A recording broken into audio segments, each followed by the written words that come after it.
I consider Jesse James the worst man without any exception in America. He is utterly devoid of fear and has no more compunction about cold-blooded murder than he has about eating his breakfast. To some, he was a ruthless criminal.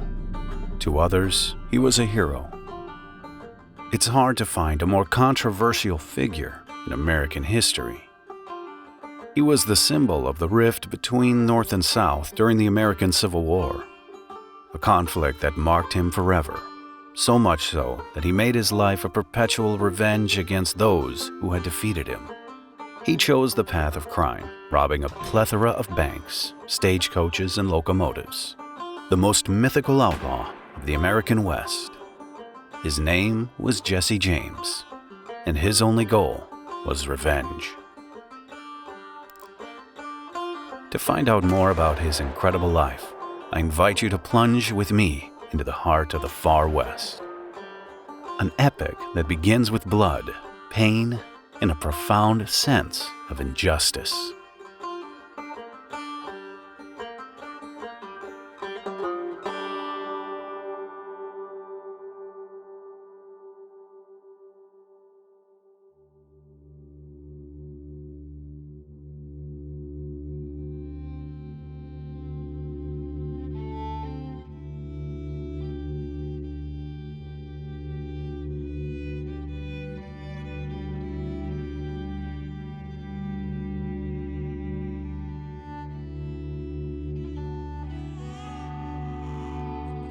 Jesse Woodson James was born on September 5, 1847, in Clay County, Missouri.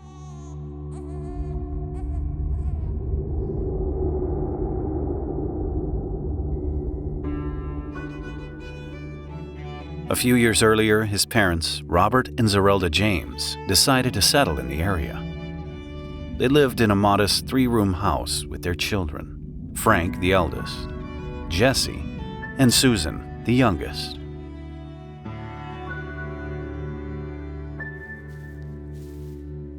The James family made their living from hemp farming and, like some other regions of the South, depended on slavery. The year was 1848, and rumors were starting to spread throughout Missouri that the American West had large quantities of a particularly precious metal. The gold rush had begun.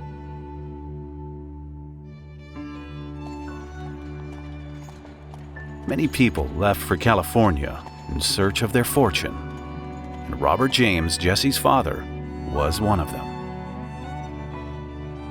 Alas, in September 1850, fate would have him leave his life behind. In the gold fields of the West, he fell ill and died far from his family, leaving 3-year-old Jesse an orphan.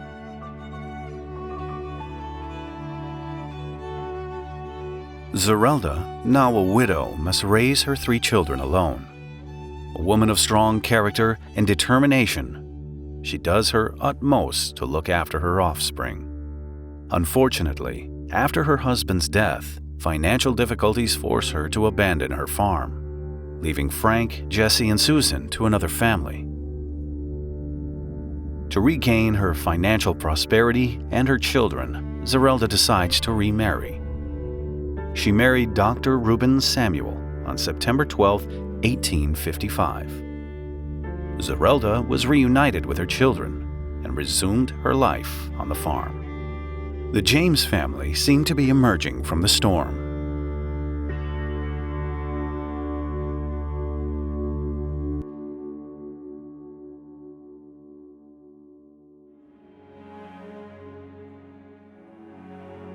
In the fall of 1860, Jesse James was 13. He went to school and enrolled for a new year. Little did he know that it would be his last. Before even reaching adulthood, young Jesse would be plunged into a fratricidal war that would tear his country apart. His life would soon become one of ceaseless conflict, after which he would crave nothing more than revenge. The American Civil War broke out in 1861, the day after the election of Abraham Lincoln, a Republican politician who was determined to abolish slavery. Since the beginning of the 19th century, the northern and southern states had been at odds on a number of economic, political, and cultural issues, and slavery was, let's say, the straw that broke the camel's back. The southern states, heavily dependent on slavery, immediately announced their intention. If Lincoln was elected, they would declare secession from the rest of the nation. Lincoln became president, and following their word, they formed a coalition as the Confederate States of America and went to war against the northern states, also known as the States of the Union.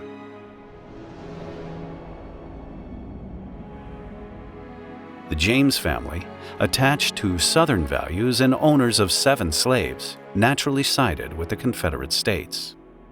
So much so that Jesse's 18-year-old brother Frank left to fight the Union in early 1861.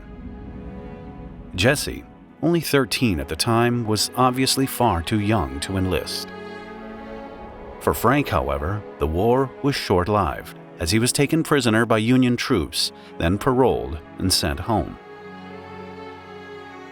At this time, Missouri found itself in the midst of the Civil War, divided in two, the Unionists in one and the Confederates in the other.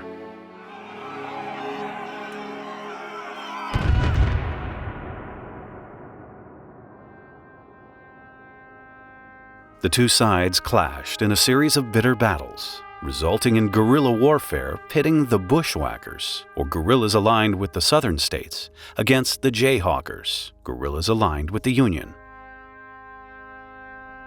It was in this guerrilla context that Frank returned to the fight, joining a squad operating in Clay County in 1863. From time to time, Frank and his companions found refuge on the James farm, where Zerelda, deeply attached to the secessionist cause, welcomed them warmly. 15-year-old Jesse watches Frank and his comrades with envy. Apparently, he desperately tried to join them, but was turned down because of his age. A few months later, a Union troop raids the James farm, looking for Frank and his comrades. The Union soldiers questioned Reuben Samuel, Zerelda's new husband, at length and then tortured him by hanging him briefly from a tree. It is said they even whipped young Jesse as they passed. Not long before, Frank had fled into the woods to escape Unionist troops. By this time, he had already been through many adventures, until finally joining the guerrilla squad led by William Quantrill, one of the greatest bushwhackers. Under Quantrill's command, Frank James met the imposing Cole Younger, a guerrilla who had made a name for himself by ambushing and killing most of the militiamen who had murdered his father.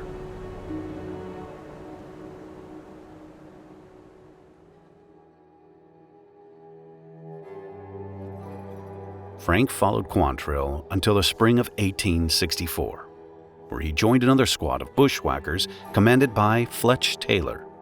It was in this squad that Jesse joined him for the first time in the conflict at the age of just 16. Most of the guerrillas in this squad were all under 21, like little Archie Clement, an 18-year-old who would soon win Jesse's admiration.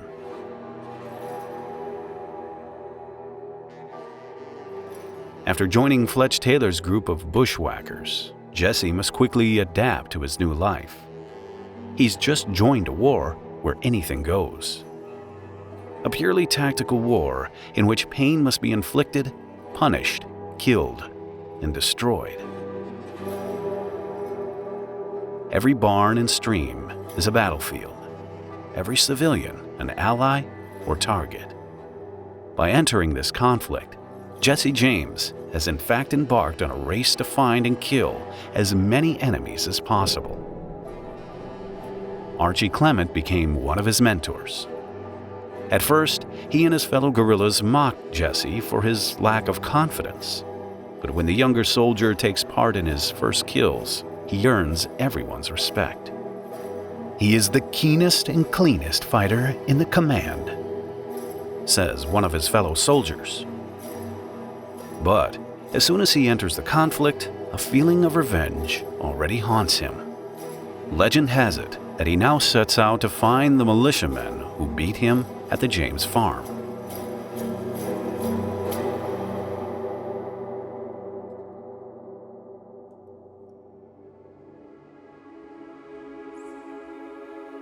Later, Jesse and his brother Frank leave Fletch Taylor's squad and look for a new leader.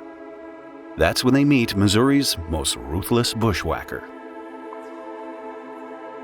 William Anderson, nicknamed Bloody Bill. Like Archie Clement, Bloody Bill Anderson becomes a role model for Jesse, and now that he's joined his troop, he's in the most dangerous guerrilla organization in Missouri. Jesse James admires the way his mentors instill fear in their victims. He wants to imitate them and earn their respect. He witnessed some of the cruelest scenes of barbarity, such as the time Anderson tortured a prisoner with a knife, cutting off both his ears, only to finish him off with a bullet to the head.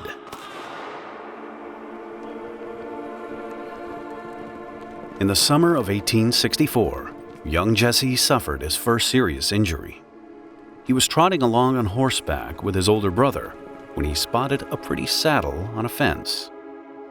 His own saddle was in rather poor condition, so he decided to steal it and reached for it. But just as he put his hands on it, he hears a thud, and a bullet pierces his chest.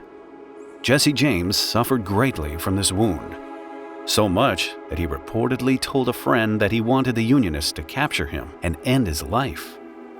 The wound turned out to be less serious than it seemed, however, as the bullet didn't hit any internal organs, and Jesse was able to get back in the saddle a month later.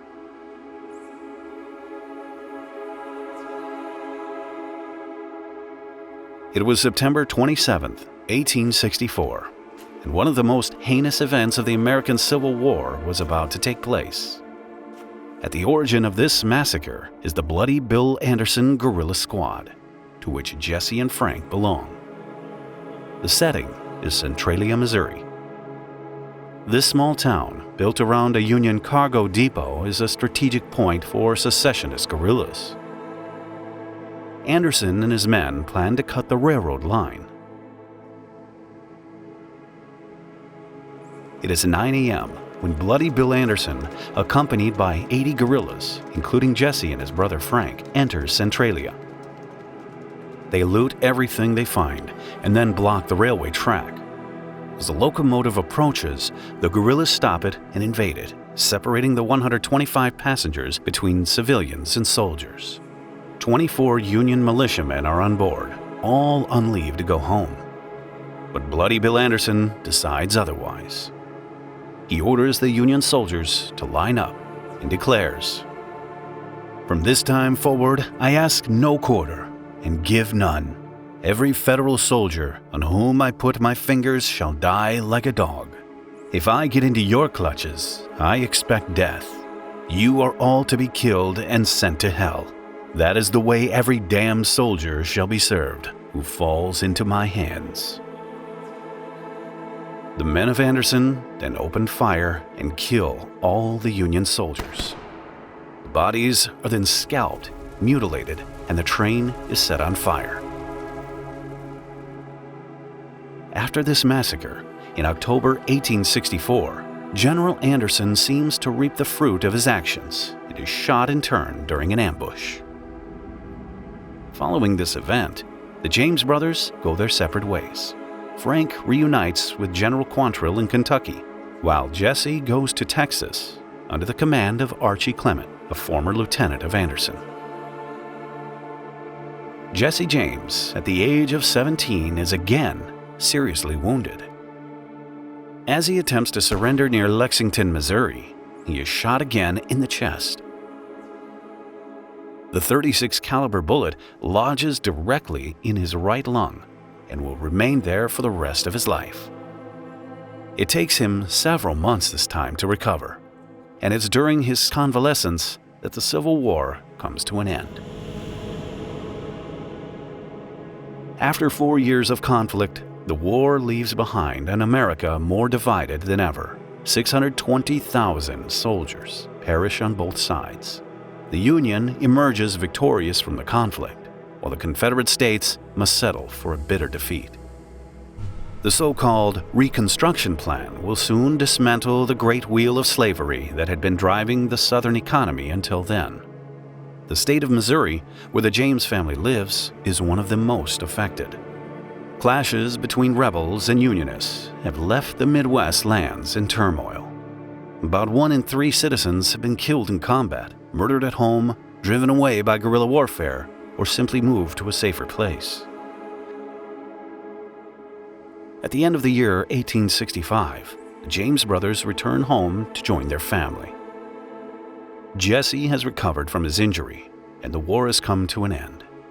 He has seen his camp defeated after a long and bloody confrontation, and the defeat, along with its consequences for the South, does not satisfy him.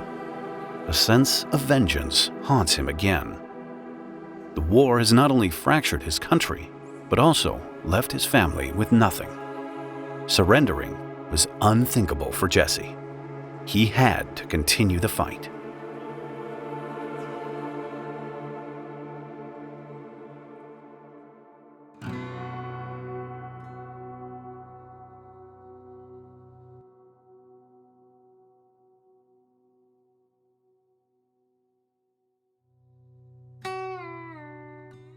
At the end of the winter of 1865-1866, the James brothers reside on the family farm.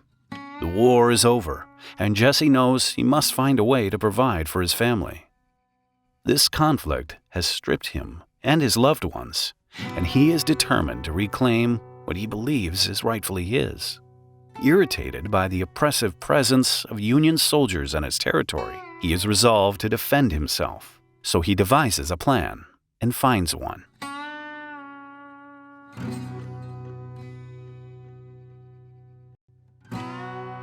Jesse knows that banks primarily hold the wealth of the North, even in Southern banks.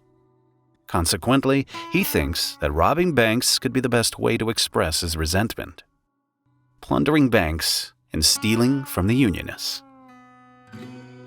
It's the perfect target for Jesse, especially since, at the time, banks have minimal security. With peace restored, he and his brother joined their former war comrades, including Archie Clement, the leader of the group at the time. It is said that they participated together in the first armed bank robbery in broad daylight and during peacetime in the United States. Their target, the Clay County Savings Association in the city of Liberty, Missouri. This bank belongs to a Unionist. The bandits plunder it on February 13, 1866, leaving with a loot of $60,000, equivalent to nearly $1 million today, and killing a passerby outside the bank during their escape. Jesse James, equally interested in political symbolism as in money, has just won his first revenge against the North. The Unionist owner of the bank, furious, then promises a reward of $5,000 for the capture of the criminals. The crime makes headlines in newspapers throughout the state, and for the first time, Jesse James is a wanted criminal. Then an event occurs that intensifies his bitterness towards the Northerners. Archie Clement, his mentor, combat companion, and best friend, is killed on December 13, 1866, by the state militia. For Jesse, it is a terrible loss, and he will take a long time to recover.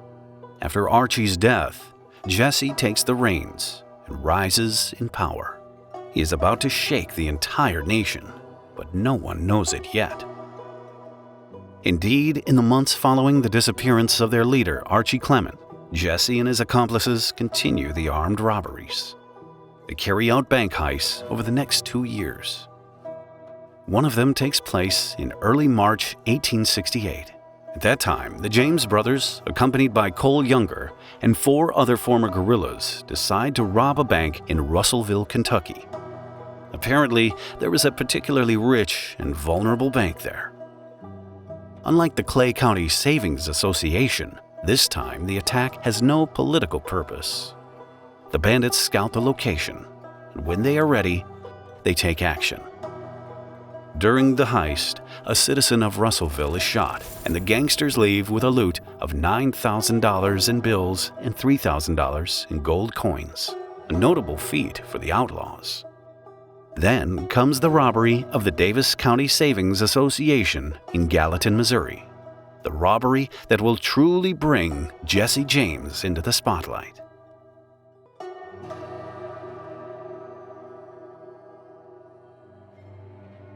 It is December 7th, 1869, and it is 12:30 p.m. when Jesse dismounts.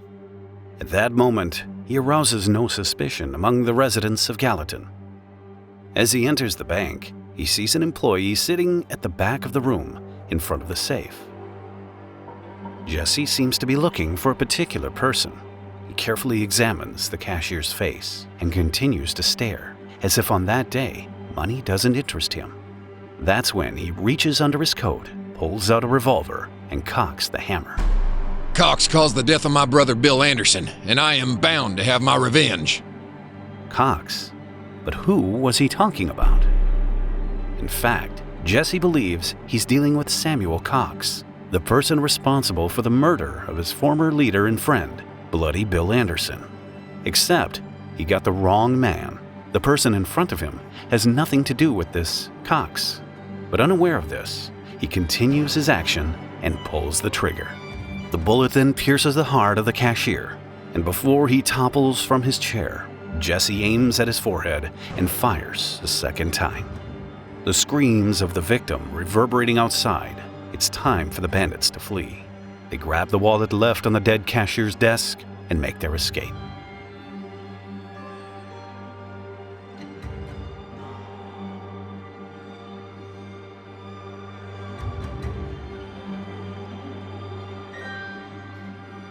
During their horseback escape, the gangsters come under fire from the enraged residents of Gallatin and narrowly escape death.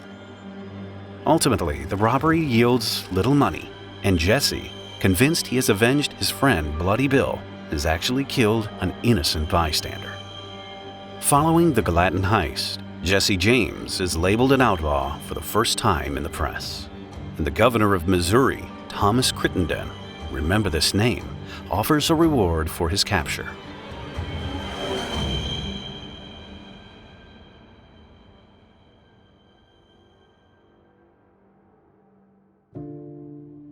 It's after this tragic incident that the legend of Jesse James begins to take root, thanks to one man, John Newman Edwards, the founder of the Kansas City Times, a Missouri newspaper.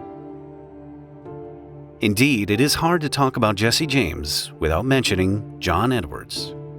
Without him, Jesse James would likely have fallen into oblivion, like so many other criminals. A staunch supporter of the Confederate cause, Edwards seeks a way to promote his political ideologies. Upon discovering Jesse James, he sees in him the best way to do so. After the Gallatin murder, he then partners with the outlaw and promotes his exploits in the newspaper through numerous letters that Jesse himself writes.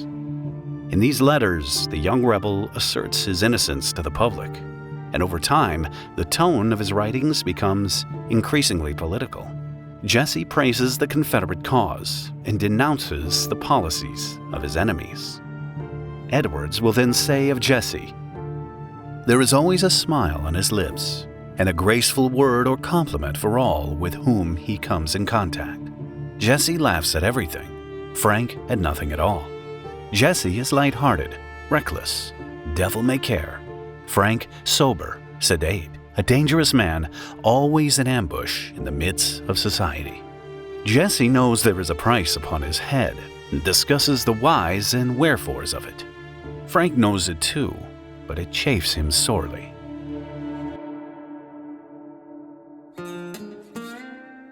Subsequently, the James brothers joined forces with the younger brothers, Cole, John, Jim, and Bob, forming the James Younger Gang, which also included Clell Miller and other former bushwhackers.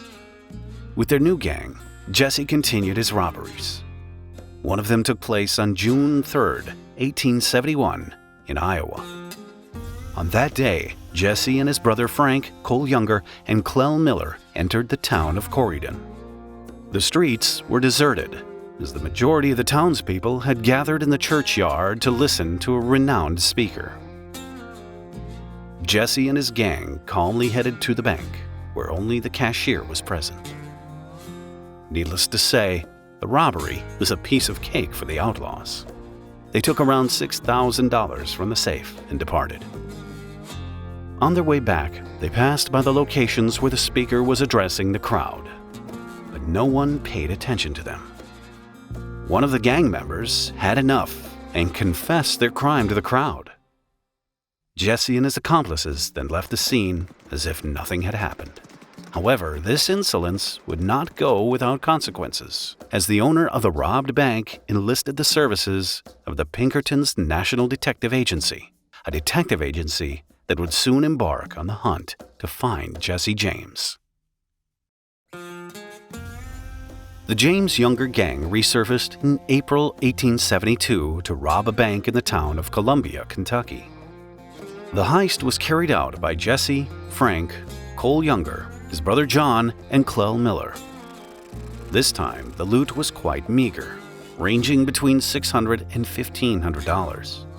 During the robbery, Jesse James and Cole Younger had killed the bank cashier. The reason? He refused to open the safe. In September of the same year, the bandits struck again, targeting the safe at a fair in Kansas City. Jesse James, Cole, and John Younger were involved, and it's safe to say the robbery was particularly botched. Amidst the thousands of people at the fair, the bandits managed to seize only a paltry loot, around $900, and during their escape, they accidentally trampled and killed an unfortunate young girl with their horses. As time passed, the authorities still couldn't put an end to Jesse and his gang. At that point, they had no idea of what was to come. Jesse James, in his quest for vengeance, now aimed to target the very arteries of the Union: railroads.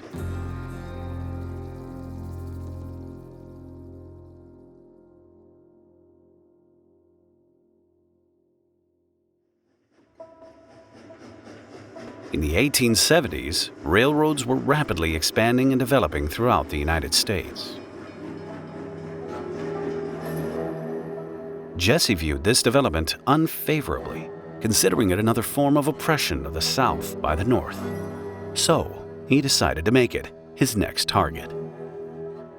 At the time, locomotives were vulnerable due to traveling on a single track, and most of them were defenseless. Considering that a significant amount of Northern money flowed through this means of transport, it's no wonder Confederate outlaws targeted it. It was the perfect prey. Their first train robbery took place on July 21, 1873, west of Adair, deep in Iowa. Jesse, Frank, the Younger brothers, Clell Miller, Charlie Pitts, and Bill Chadwell headed towards an isolated stretch of railroad. Their target?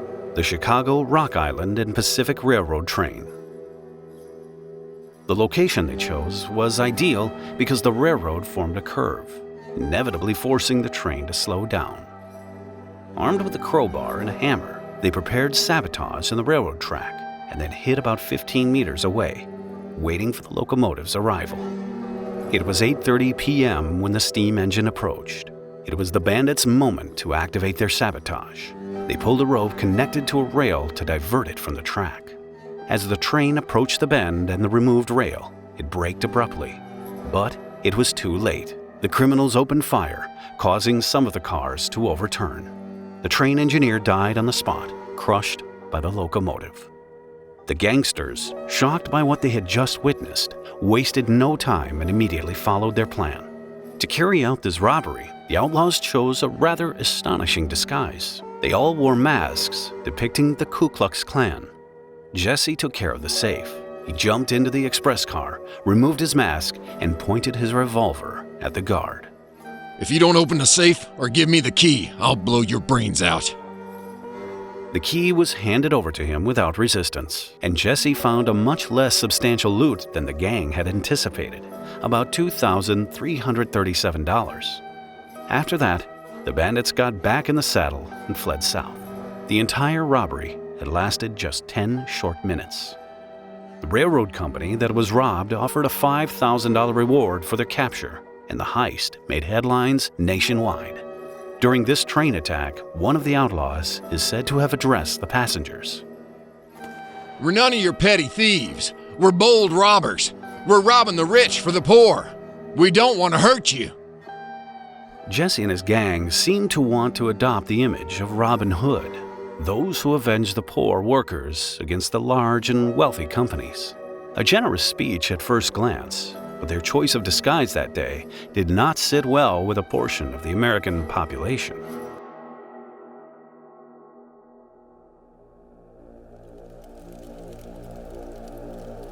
The Ku Klux Klan had indeed been eradicated in the South by President Ulysses Grant, and the use of the mask by the bandits was, so to speak, controversial. Despite this, Jesse James reinforced his reputation as a notorious outlaw. In the southern states, he was no longer considered a criminal, but rather a hero. His devotion to the Confederate cause was beyond question, and the stagecoach robbery between Malvern and Hot Springs in Arkansas on January 15, 1874, was the perfect demonstration. On that day, Jesse and his gang stole a watch from a Confederate veteran. Not knowing until later that he had once defended the Confederacy, they immediately returned it.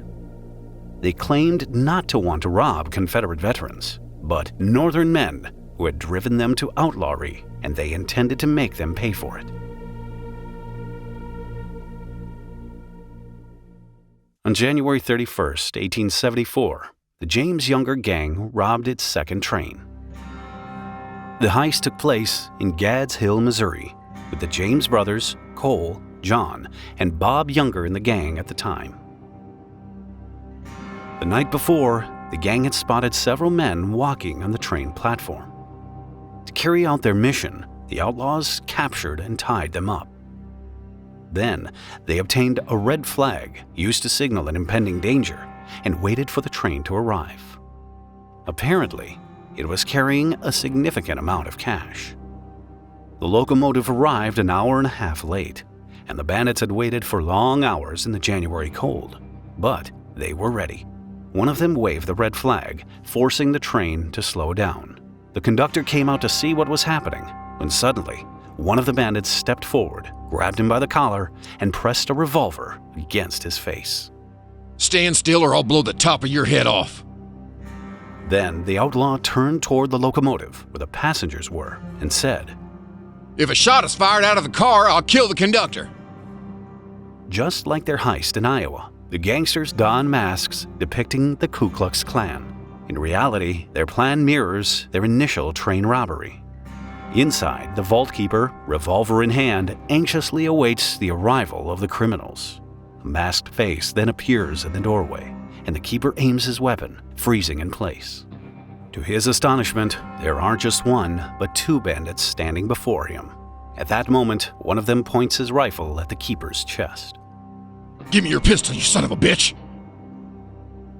The keeper, unwilling to play the hero, complies immediately and hands over the vault key. The outlaws make off with approximately $1,080. After emptying the vault, the criminals move through the passenger rows, robbing them of their money and jewelry. Interestingly, they carefully inspect the hands of each man, declaring to the passengers that they have no intention of robbing workers or ladies, and that their sole interest lies in the money and valuables of the gentlemen in hats. Once the train passengers have been relieved of their belongings, the outlaw group makes a quick escape, disappearing before the locomotive even starts moving again. In total, they had stolen nearly $2,000.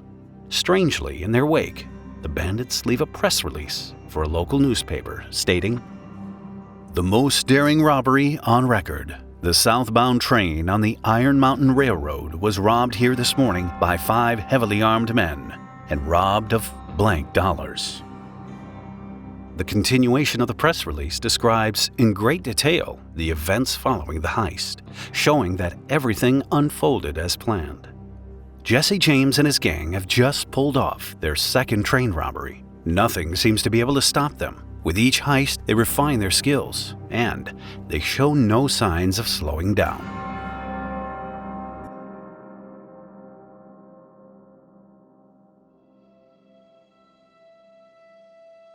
Now recall the Pinkerton Detective Agency.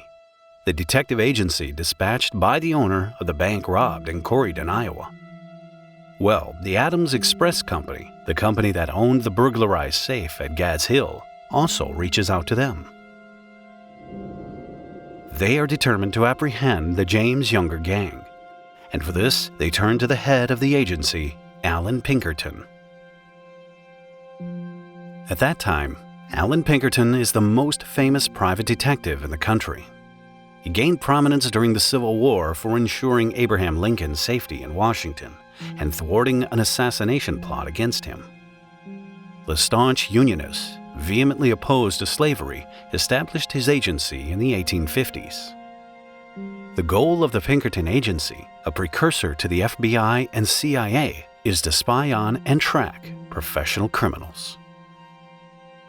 One of its greatest achievements occurred in 1868 when it captured and defeated the Reno Gang, a band of outlaws known for committing the first 3 train robberies in peacetime in U.S. history.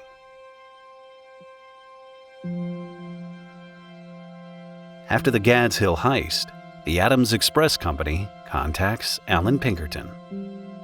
His mission is to take down Jesse James. For this, he dispatches one of his most talented agents, Detective Joseph Witcher. His objective: to go to Clay County, infiltrate the James farm, and gather as much information as possible. However, things prove more challenging than expected upon arrival. Local law enforcement refuses to assist the agent, leaving him no choice but to disguise himself as a farm laborer to collect the needed intelligence. Even in this guise, he struggles to obtain what he's looking for. Witcher, being a northerner, finds himself in hostile territory. Jesse James has many friends ready to defend him in Clay County. And in the South, he's regarded as a hero for avenging the Confederates through his numerous heists. Adding to the challenge, very few people know what he looks like. If you hadn't grown up with Jesse James or fought alongside him, you wouldn't know his appearance. In the end, all the authorities have are eyewitness descriptions, which are, shall we say, only very random and fluctuating. The most incredible part of it all is that even his own son, whom he would have later, didn't know his real name. For Witcher, the task is far from easy. Persisting, he manages to find what he's seeking: the location of the James farm. To infiltrate, Witcher intends to pose as a laborer looking for work. Upon arriving at the farm, Zerelda James welcomes him, and Witcher makes his request. He wants to work in her fields, but little does he know that his fair complexion and smooth hands will betray him. Witcher is confident, despite being warned by the former sheriff in the area who told him, "The old woman would kill you if the boys don't." What happens next is shrouded in mystery. All we know is that Joseph Witcher is found shot with 3 bullets along a rural road in Jackson County. 3 individuals, including Jesse James and his brother Frank, are believed to be responsible for the murder. Following Joseph Witcher's murder, Jesse falls into a deep rage. Nothing infuriates him more than being hunted. However, as days pass, the outlaw gradually calms down. He decides to marry his first cousin, Z. Mims, with whom he will have 2 children. During their honeymoon, rumors circulate that Jesse and his gang robbed several stagecoaches. It seemed that Jesse wasted no time. Meanwhile, Alan Pinkerton learns of Witcher's death. It marks one of his biggest failures.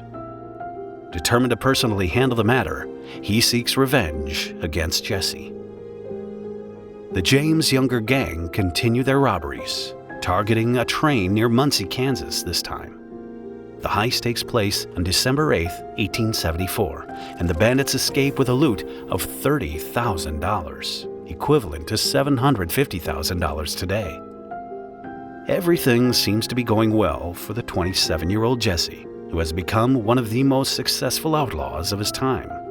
He is known nationwide, making headlines thanks to Edwards, who glorifies him in his journal. Married to a woman he loves, Jesse has successfully thwarted the formidable Pinkerton agency. Who wouldn't feel invincible in his place? Yet, the game was far from won. His longtime enemies were preparing to strike back.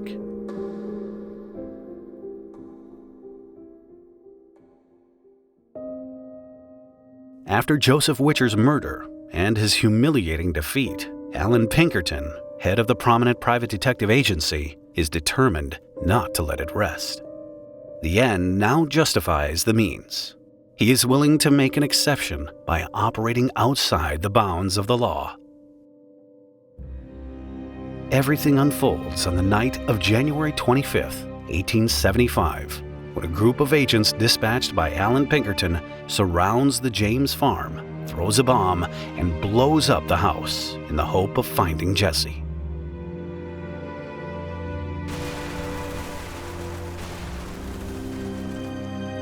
The consequences of this fire are devastating. Zerelda James, present that night, is seriously injured in her right arm and must undergo amputation. Archie, Jesse's 8-year-old half-brother, dies sometime after the explosion. As for Jesse and his brother Frank, well, they simply weren't there. Present just hours earlier, Pinkerton's agents narrowly missed them.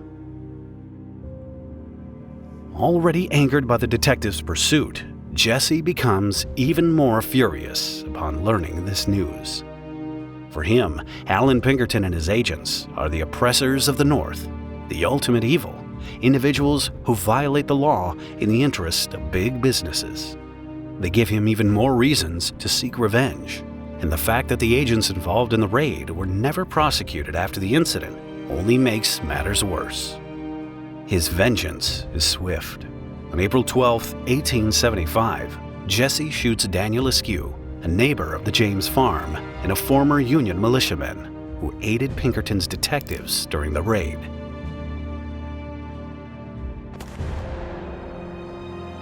After this murder, Alan Pinkerton abandons the pursuit of the James Younger gang, experiencing his greatest defeat. Jesse James had defied him like no one before, and Pinkerton's reputation was utterly ruined.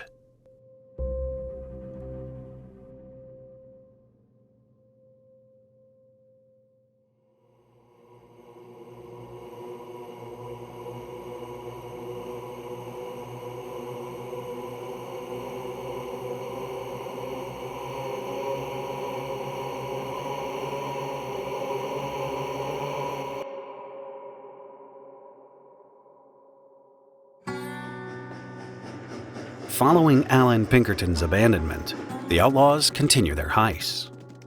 They now plan to rob a train near Otterville, Missouri. In the gang are Jesse and Frank James, Cole and Bob Younger, Clell Miller, Charlie Pitts, Bill Chadwell, and a newcomer named Hobbs Carey. The robbery takes place on July 7, 1876. Their loot amounted to $18,300. A significant sum of money intended to fund the outlaws' journey to Minnesota. Why Minnesota? Well, it had been over a month since Jesse and his gang had been planning a rather audacious bank heist.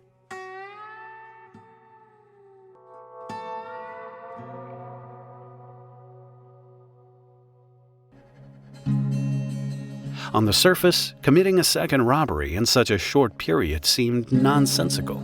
It would have been far too dangerous, especially after pulling off a train heist of such magnitude. In reality, it appeared that the outlaws were not interested in the money at that moment. No, their motivation was quite different. They now wanted to get down to business and strike at the heart of the enemy. The long-planned scheme by the James Younger gang is put into action 2 months after the Otterville robbery. The D-Day is set for September 7th, 1876. Jesse and his accomplices are en route to a peaceful town in Minnesota. The idea for the heist came from Jesse James and Bob Younger. They were going to rob the First National Bank of Northfield. A rather surprising target, as it was far from their usual territory and in enemy territory in the north. Frank James and Cole Younger would try to dissuade their younger brothers from committing the unthinkable, but they would not succeed. Jesse's personal vendetta seemed to have no bounds.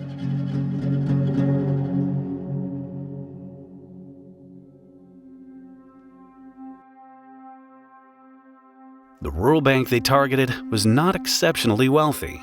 The outlaws chose it because it was associated with Adelbert Ames, the Unionist governor of Mississippi. Present in the gang that day were Jesse, Frank, Cole, Jim and Bob Younger, Clell Miller, Charlie Pitts, and Bill Chadwell. To carry out this incredible heist, the bandits decided to split into 3 groups. One that would enter the First National Bank, another that would stand guard outside, and the last whose mission was to protect their pre-planned escape route. Jesse and Bob volunteered to enter the bank, as they were the ones who organized the heist. Frank joined them as well. Cole Younger and Clell Miller positioned themselves outside the bank to monitor the area. Jim Younger, Charlie Pitts, and Bill Chadwell were tasked with covering the rear guard. Their plan unfolded as follows. Jesse, Frank, and Bob would enter the town of Northfield first. They would cross the bridge leading to the town square around 1 in the afternoon. Cole Younger and Clell Miller would then enter the town. At that point, Jesse's group would enter the bank. Once Cole and Clell reached the outside of the building, Jim's group would enter Northfield and cover the escape route. After completing the robbery, the outlaws would gather at the exit point. Bill, Clell, and Bob would then destroy the telegraph lines, and the gang would make their escape. Finally, it was decided that no citizen should be killed. If someone shot at them, they would wound them in return, but under no circumstances were there to be any deaths.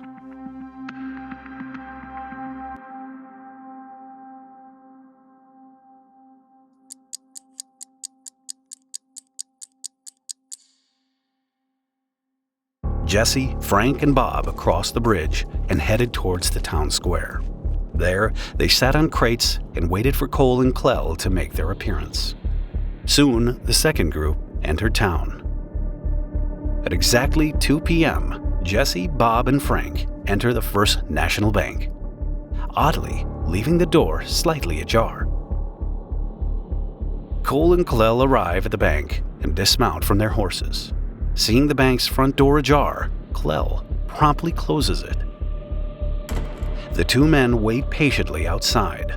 Cole strolls his horse down the middle of the street, pretending to adjust the saddle strap, while Clell smokes his pipe in front of the bank. Jim, Charlie, and Bill, on the other hand, reach their designated cover point and wait calmly on their mounts.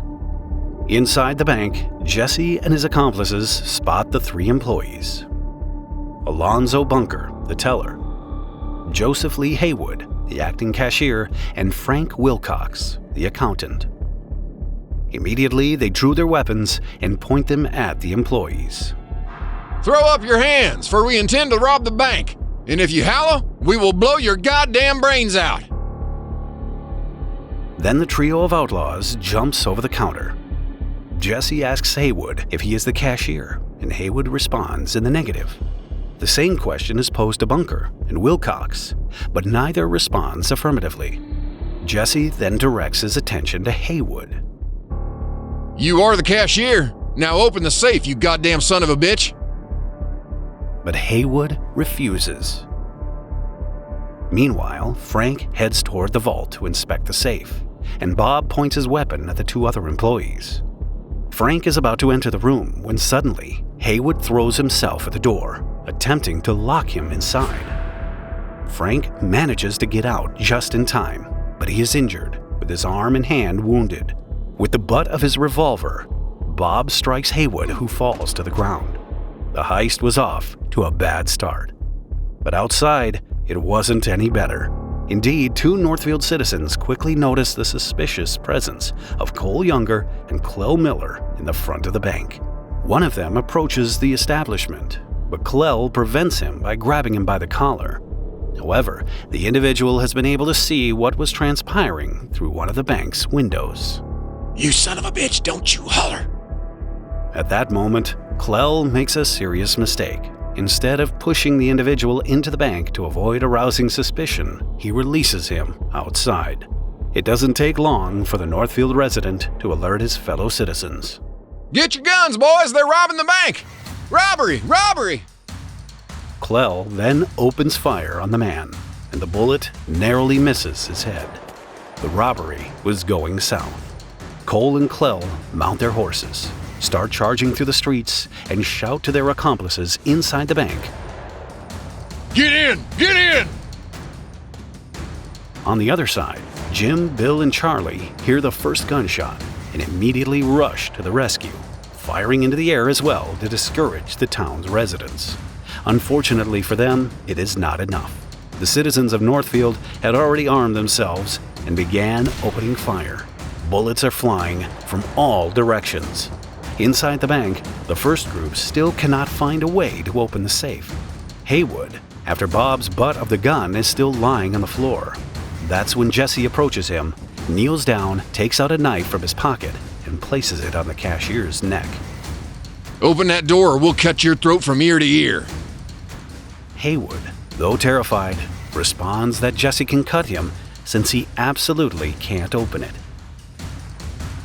Irritated and frustrated, Jesse then makes a slight cut on Haywood's neck. He then points his revolver at Haywood and orders him once again to open the safe.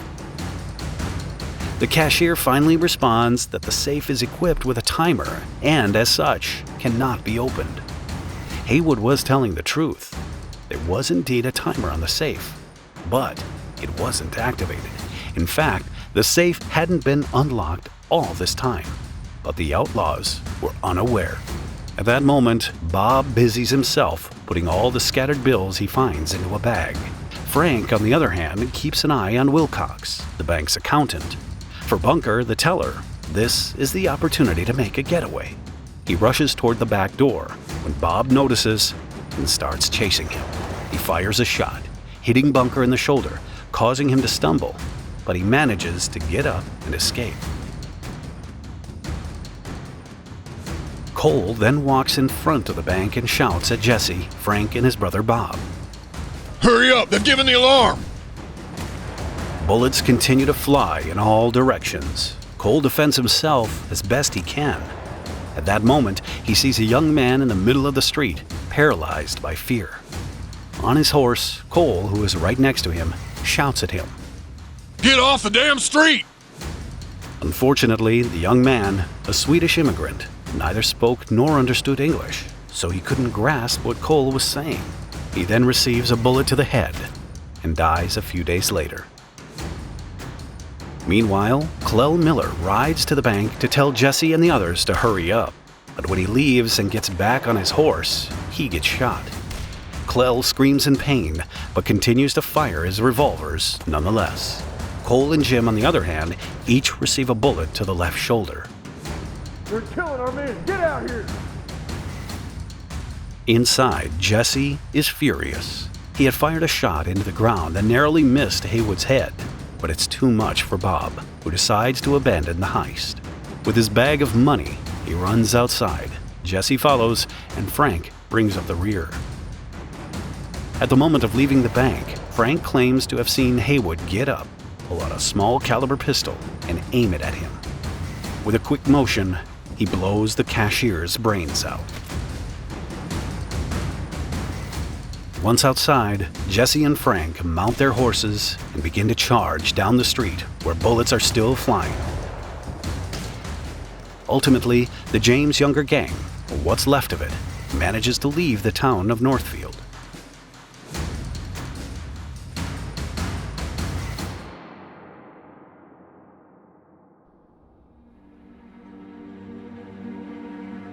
The heist was a total failure. Clell Miller and Bill Chadwell had been killed, and they had stolen a mere $26. Their ordeal, however, was far from over. The largest manhunt in the history of the United States was about to begin.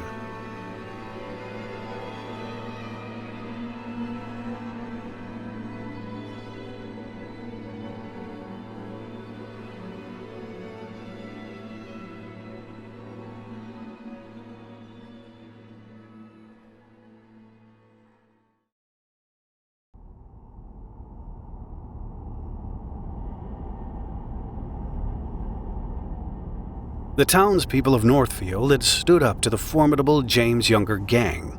However, now that they had chased them out of the town, they were not about to let them off the hook. Their mission? Capture the gangsters and make them pay. The news of their pursuit spread throughout the country, and at least 1,000 people were mobilized in a historic manhunt. On the run, the fugitives gallop as fast as their horses can take them, heading south. After a week, the outlaws are still on the run, but in dire straits. Their horses gone, they are now on foot, headed west. The Younger brothers are wounded, some have lost their coats, suffering from the cold, and they are all terribly hungry.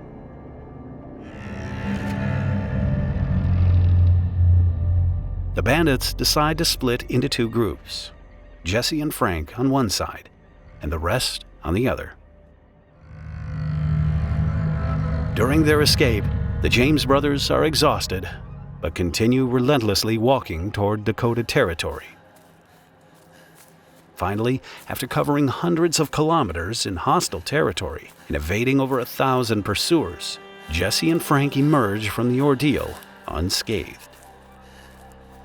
The same cannot be said for their comrades. Charlie Pitts, Bob, and Cole Younger, suffering from hunger, are too careless in their escape and are all caught by the authorities.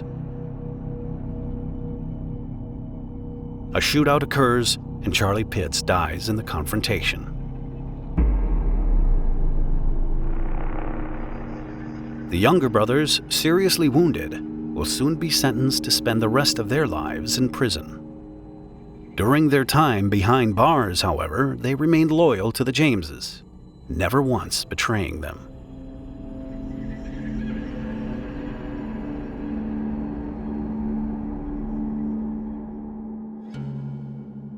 Under new identities, Jesse and Frank spend the next 3 years living peacefully in Nashville, Tennessee. For Frank, it's an enjoyable lifestyle, finding fulfillment as a farmer. For Jesse, however, it is far from the case. He simply cannot adapt to his new life. Having experienced his first major defeat as an outlaw, his desire for revenge hasn't diminished. He then forms a gang and resumes his fight, without Frank, who will partially retire in the meantime. Jesse's new gang carries out some heists, but it's not like before. His men are not as seasoned as his former guerrilla comrades. They turn against each other and quickly get captured.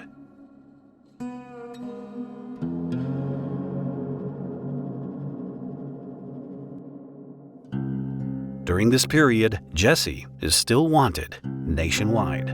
It is said that at this time, he became increasingly suspicious of his men, to the extent that he allegedly killed one of them.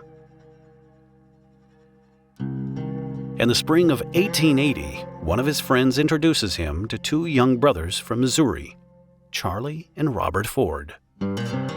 Jesse quickly befriends Charlie, the older brother, and recruits him into the gang.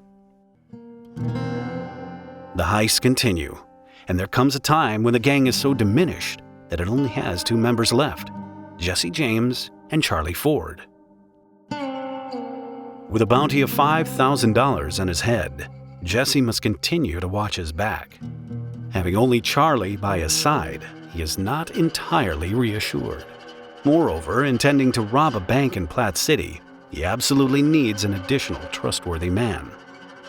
He finds this man in the person of Charlie's brother, Robert Ford.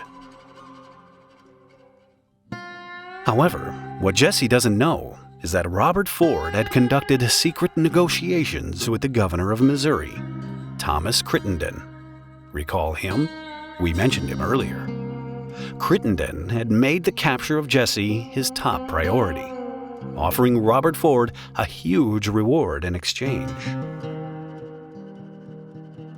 Robert had accepted, and now that he was in Jesse's ranks, he needed to take action. Robert thus informs his older brother, Charlie. Both overwhelmed by fear, they realize how difficult the task ahead will be. Charlie said, Well, I knew he was quicker than I, and I would not try it when he had his arms on. He was so watchful, no man could get the drop on him. Although intimidated, Charlie and Robert Ford persist in their mission, waiting for the right moment to accomplish the impossible.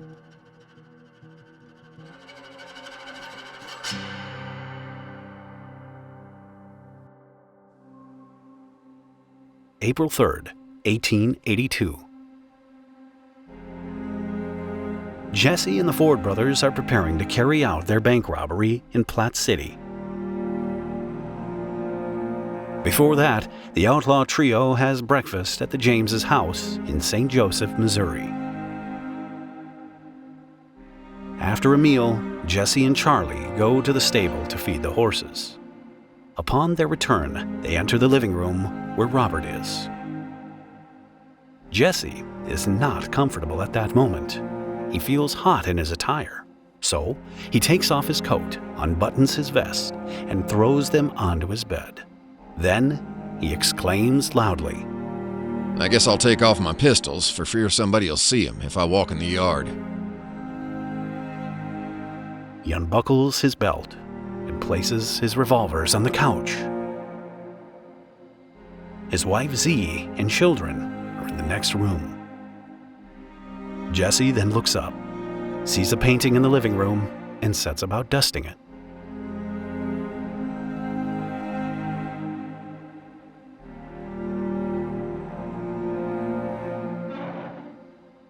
Jesse James suddenly hears a sound that is all too familiar. Robert Ford has just cocked the hammer of his revolver. Jesse turns around, but the shot has already been fired. The bullet hits him just behind the head. The Ford brothers have succeeded. They have just killed the most wanted man in America.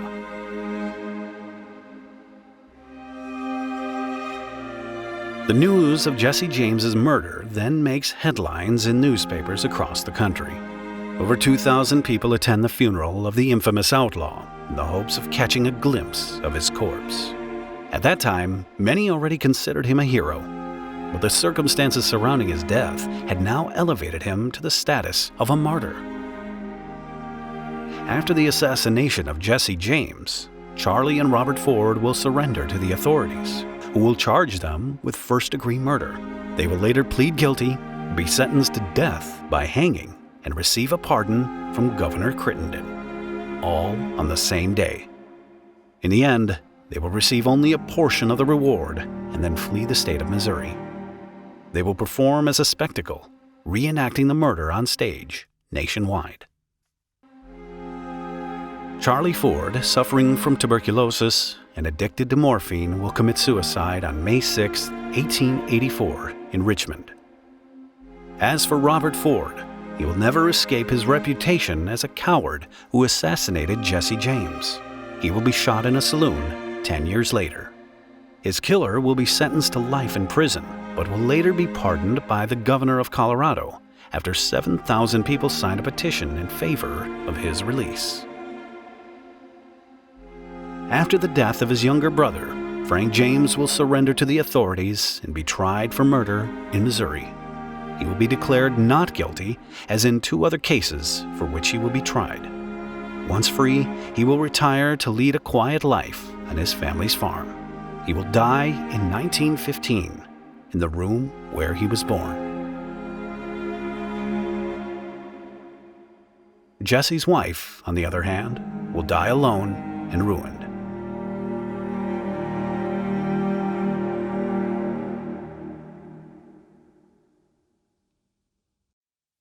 Jesse James was, therefore, a much more complex character than one might have thought. He wasn't just a simple outlaw stealing for money. He fought for a political cause. Throughout his life, Jesse led it with a sense of vengeance against those who had once defeated him. His example ultimately shows us how the conflicts of an era and the journey of a lifetime can change a man's heart. What is certain in that story, as tragic as it is fascinating, will be told with passion for many years to come.